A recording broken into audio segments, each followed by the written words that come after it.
We all say we hate being lied to, listening to nonsense on the radio. We hate bullshit.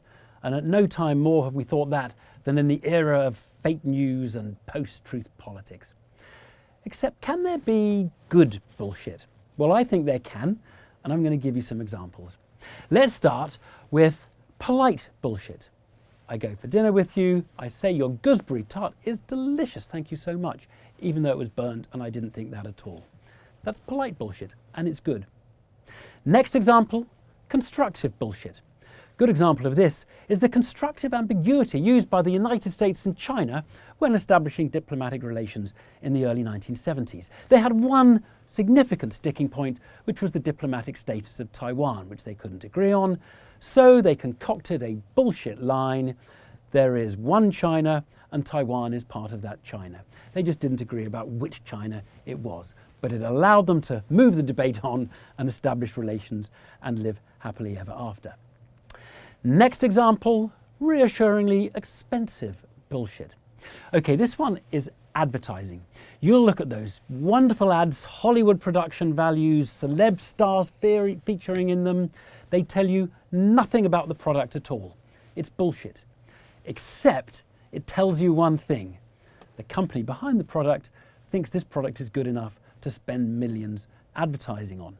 And that tells you they probably think the product is going to be around for a while. It is reassuringly expensive to see an ad of that kind, and if they believe it's that good, well, maybe you genuinely ought to give it a try, because possibly it is quite good. Reassuringly expensive bullshit.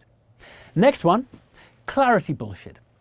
Okay, builders, they say it's going to take 3 months, it's actually going to take 6 months. Do you want a builder to be honest and tell you it's going to take 6 months? Maybe not, because then you'll think it'll take 12 months. No, if it's going to take 6 months, tell me 3 months and we all know where we stand. That's clarity bullshit. And then the last example, perhaps the most interesting, informative bullshit, because the bullshit I've chosen to give you tells you something about me. Now, a good case of this is Donald Trump, and I'll give you an example. Donald Trump runs off to WrestleMania. He body slams Vince McMahon in front of a cheering crowd. It's WWE entertainment's huge thing. Maybe the fans don't believe it's literally a fight between Vince McMahon and Donald Trump, but I can tell you what it does inform you. It tells you who Donald Trump thinks he's appealing to and whose side he is on. That is informative bullshit. Now, I am not going to pretend that all nonsense and mendacity is informative or is good, but I will say this. If you want to work out why bullshit in our society is so irresistible, you'd better understand the good in order to work out how to stop the bad.